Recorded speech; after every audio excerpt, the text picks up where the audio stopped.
Hey guys, welcome to my channel. Today we're going to talk about 6 ways to improve your indoor air quality in your home. Hey, my name is Dr. Anna Maria Temple. I'm your holistic pediatrician on call. My mission is to help you raise healthy children in this unhealthy world with less medications. So today we're going to tackle indoor air quality. Now, you guys should know I'm not a contractor, I'm not a builder. I don't have any expertise in that except for low tox living. And I have built a new home and had to do all kinds of research into the various things that we used in our house to keep the indoor pollution to a minimum. And stay till the end of the video where I'm going to show you one free thing that you can start doing today to improve your indoor air quality. All right, well, let's get started. Why are we worried about indoor air quality?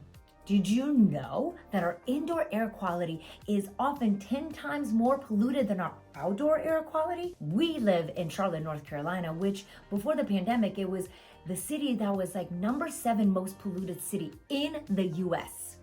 Mind-blowing. We live in kind of a basin, so the air is stagnant. The fact that our indoor air quality is worse than outside has a lot of people concerned. Have you noticed that so many more children are dealing with asthma, allergies, eczema, food allergies, ADHD, migraines, headaches, anxiety, and so much more? And one of the culprits that could be part of your child's chronic illness could be your indoor air quality.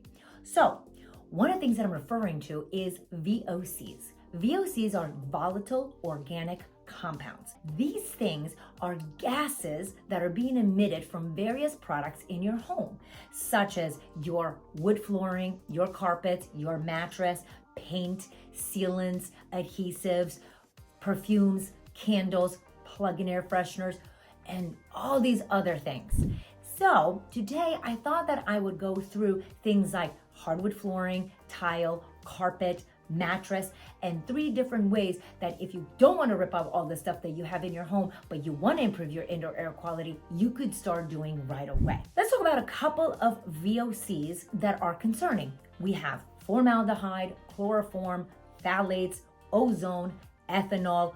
Don't forget about the chemical flame retardants that are sprayed on our sofas and furniture and carpets. And all these slowly seep out all day and all night long into our environment, which can pose risks like we just discussed for our respiratory system, lung system, brain system, ADHD, memory, brain fog, concentration, and in some cases, hormone disruption and even cancer. So what should you do? Well, let's start with flooring. When we built our home, which is a very modern home, it's a glass box basically, we wanted to do a flooring that had low VOCs. My husband did a lot of research into it, and we played around with the idea of wood flooring. However, they have to be stained, have to be polyurethane, which leads to a lot of VOCs being emitted.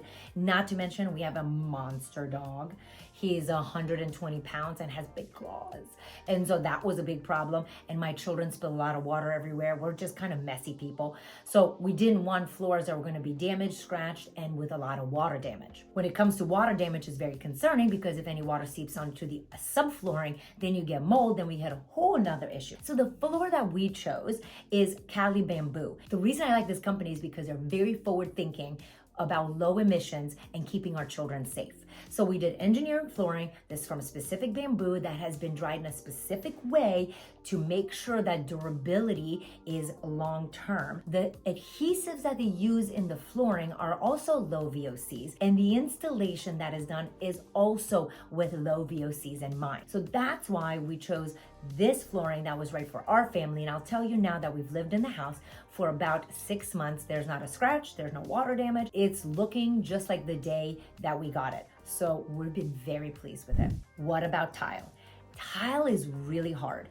Everyone has different tastes in tile. There's all kinds. There's from your ceramics, from your marble, from your glass, from slate, from travertine. It all depends on where you want to put the tile, what the function of the tile is. But here's what's happening.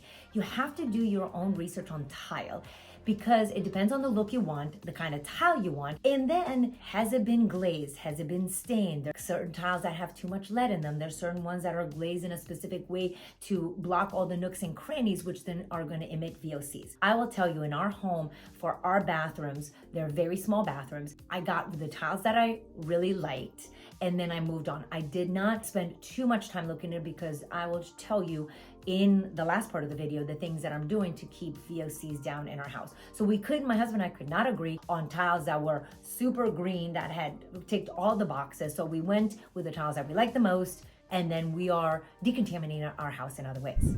Let's talk carpets. Carpets, also very hard. The best thing to do to stay low VOCs, low dust mites, low allergens, low mold, is to have some kind of hardwood surface throughout your house, and then have throw rugs on top of the hardwood. We know that wall-to-wall carpeting is, of course, the squishiest, fuzziest, fluffiest thing, but it does pose a lot of issues with allergens, VOCs, and mold. In our home, in our children's rooms, so we have 3 bedrooms upstairs that we did wall-to-wall carpeting, and we did extensive research in trying to figure out the greenest carpet. I'll tell you, the greenest carpet is earthweave, which is wool coming out of New Zealand. Amazing, but it breaks the bank. So we could not afford it. It was $60 a square foot, and for us, that was astronomical. Our budget was $30 a square foot. So we found Mohawk carpeting that was green label certified, which of course you have to call the company to see if that's really the case. And also a company that is certified by the carpet and rug industry. They're also all about low emissions as well. So we found a carpet that was within our budget. I'll tell you another thing you need to know about carpets is so you find the carpet that meets your standards, meets your fuzziness, meets your color, and so on. Now you have to make sure that when they put it down, they don't use adhesives that are high VOCs. And then the padding is a big issue. The polyurethane padding, which is going to be your squishiest, fluffiest padding, is the one that has most VOCs. The least VOCs are going to be your wool padding, which is not going to make the carpet as squishy and fluffy. And there's also some felt products out there. And those are some ways to decrease the VOCs in your children's bedroom if you choose to do wall-to-wall carpeting. For children that are allergic to a lot of dust, or just children are allergic to dust, I don't know, it has to be a lot. The best thing to do is do not do wall-to-wall carpeting, do a throw rug, and make sure that it's one that is washable. Because if you can wash the rug regularly, that will eliminate the dust mites and it will improve your child's sleeping conditions, which will decrease their issues later on. Just remember, in our sleeping environment, if I was gonna spend money anywhere on decreasing VOCs, is gonna be in the bedroom. That's where we stay for sure a minimum of 8 hours a day if we are an adult, and for children 12 hours or 14 hours a day, or babies even longer. So when most of your day is spent in that one room, that is where I would put my budget and get the least amount of VOCs and get products that emit least amount of VOCs. Because, folks, we all have a budget. If we all had millions of dollars, this would be no big deal. But we can't. We live in the real world. So sleeping environment. So that's where I would make sure that if you do wall-to-wall carpeting, follow what I just said, specific flooring like we just talked about. Speaking of bedrooms, in our master bedroom, we did an area rug that is made out of wool, 100% wool from Morocco. And it was expensive. It was $2,000. And I tell you this, not as a bragging thing, but you need to know all the different prices to see if this is something in your budget. For me, it was really important that in my sleeping environment, I have the best quality rug with least VOCs. And also, I can close the door so my giant dog is not gonna be laying all over it, making it smelly. My dog's big and dogs smell. It's just true. So in our bedroom, we have a fabulous rug made out of wool, and the padding underneath it is also made out of wool to keep our VOCs down. In the main living areas, I do have a synthetic rug, and I had to do a synthetic rug. It was $500 because I have this giant beast of a dog going in and out of our home that is an indoor-outdoor home, and his paws are always muddy. I'll tell you something. First day we moved into the house. First day, brand new home, brand new furniture, brand new rug. There was no yard. There was just no grass outside. The dog went outside, got himself all filthy, and stumped right through the mud, right over my Cali bamboo floors, which was no big deal, and right over the rug.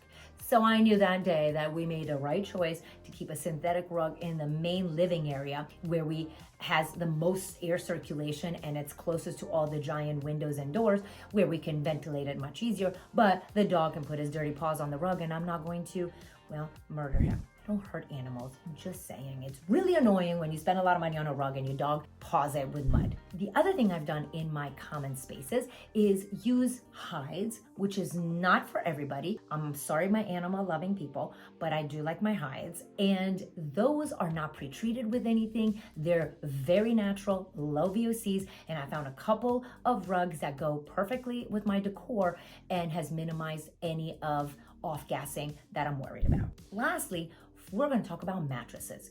What does carpet, tile, and then mattresses have to do with anything? Well, back to our sleeping environment. When we moved into the house, I wanted to do a new mattress, and the mattress had to be formaldehyde free.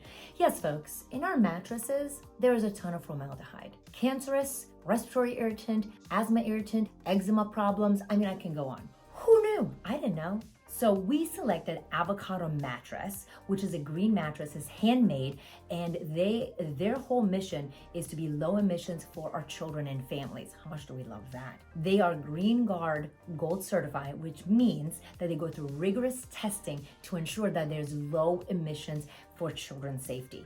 Love. They're also one of 2 mattress companies that have formaldehyde-free mattresses. Amazing. The other reason I picked them, actually because my husband likes to do a lot of research, is because they are #1 rated on Consumer Reports, and that was really important to us. Also, you're not going to be able to go into a store and lay on them. It comes shipped to you in a really tiny box, and then you have 1 year to sleep on it, and if you don't like it, you send it back. We did get the one with a mattress topper, which makes it a little more fluffier, but they're not super fluffy mattresses. They're on the firmer side. Super comfortable. We love it. We're not returning it, but I'm just kind of giving you some details on what it is because you can't actually go sit on it. Loving the company. They have 25-year warranty and they give back to the community. Check them out. Amazing stuff. They also have mattresses for youngsters and babies. Again, just remember, our sleeping environment should be our top priority. Well, great. But now you're like, okay, so I have to rip up my floors, change my rugs, and get new mattresses. OMG.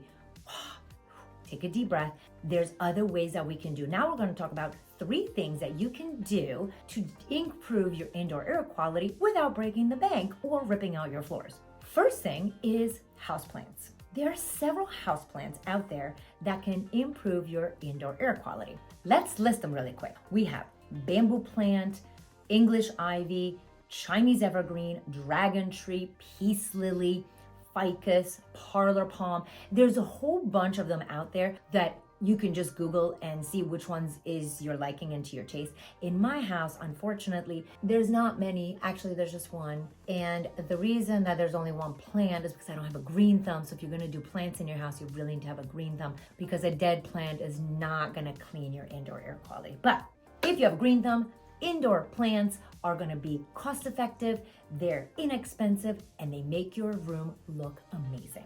Number 2 thing that you can do to improve your indoor air quality is going to be the Air Doctor. It's a home air filtration system that has a HEPA filter, which means that it filters out the teeniest, tiniest, smallest particles ever. And it also has a carbon filter to filter out the bigger particles in your house and also clean the air because carbon is very absorbent and removes the odors and other things from the space. The Air Doctor is my favorite because it's NSF certified and also third-party tested, which many companies out there are not. So I always encourage you to do your research and check the products out yourself, but those are the things you want to know. NSF certification, third-party testing. Always request, never believe, because some companies will say they're third-party tested and they just ask somebody down the hallway to just write up a piece of paper to say that that happened, and that is not okay. Some more details on the Air Doctor, because a lot of people asked me on Instagram when I talked about it, is one of the medium units cleans about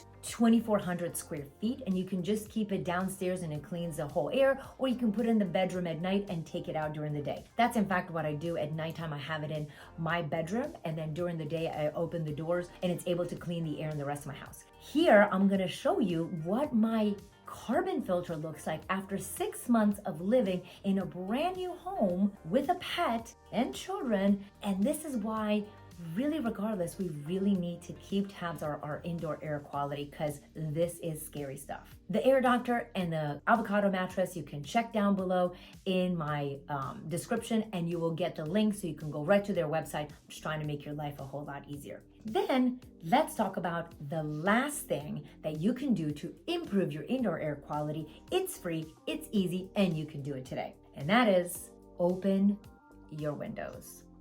I know.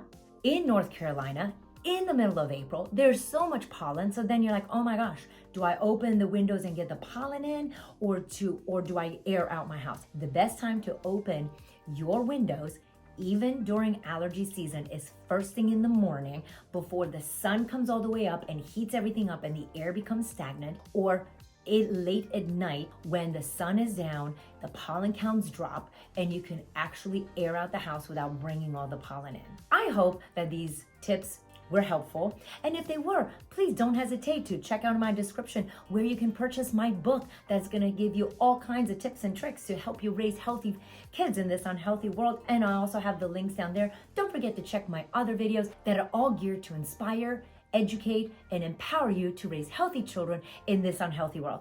Thanks so much, and don't forget to subscribe to my channel. See you next time.